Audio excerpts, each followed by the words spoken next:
I'm going to cover the whole media stuff if I've never really said that before. I'm covering the whole media gamut because I kind of do it all without saying I do it all, so to speak.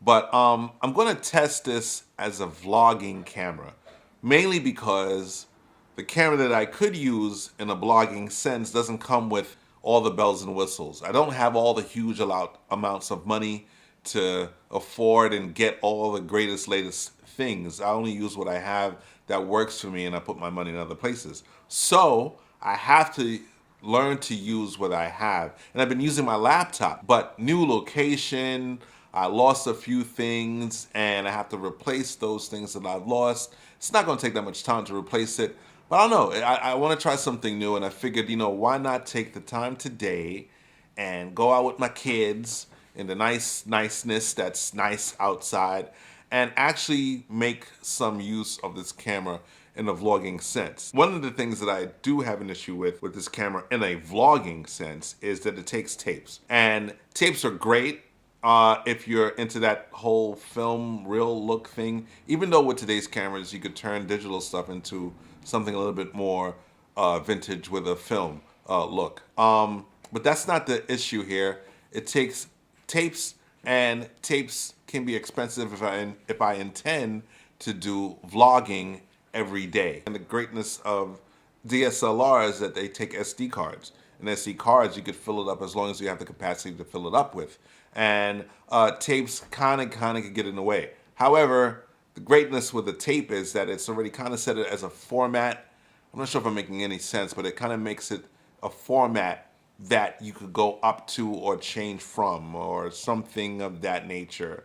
Anyway, I don't have a problem with tapes, but if I vlogging sense, I'm gonna go through a lot of tapes. So I may not be using this camera too much, and I'm using an old tape. Are you shaking the camera? You just shaking the camera. I'm using a tape that I've already went through probably about twice.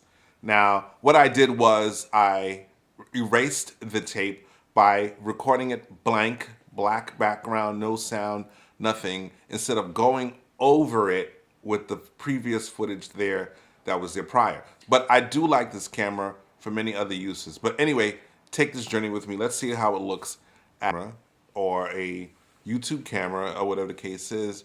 And I don't know, I may get used to using it if I think it comes out pretty well. So let's take a journey.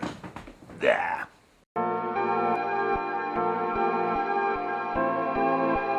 Ohhleejo.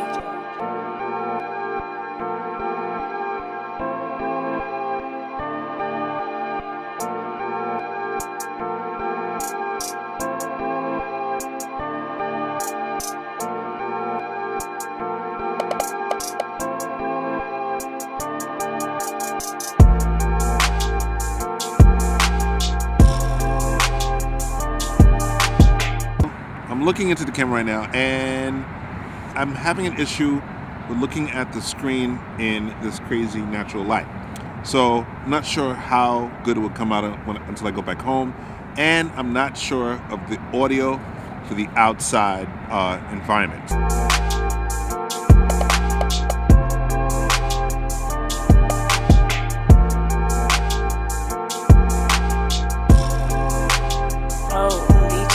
Okay, so one of the things that I realized that I was doing before was I was not cleaning the camera.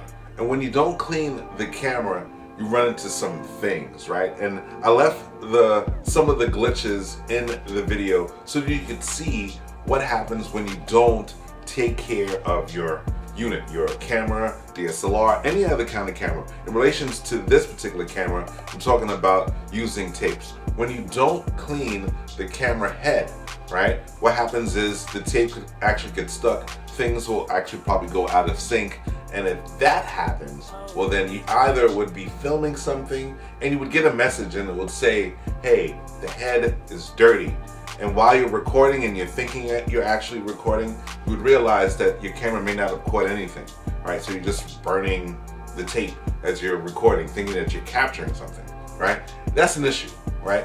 So what I did was I left some of the stuff in the video that you could see it, so you would realize that's one of the disadvantages. clean your camera and you won't run into this issue. And it's not only because I didn't use a new tape. It's just really I didn't clean the camera. If I had cleaned the camera, even going over the tape wouldn't have been a problem, right? I'm using the same tape that I used with the video that I was doing, you know, what you guys saw and everything like that. And I still think it's not the tape's issue as much as it is I didn't clean the camera. Those glitches were there on purpose because I couldn't fix it because I didn't clean the camera.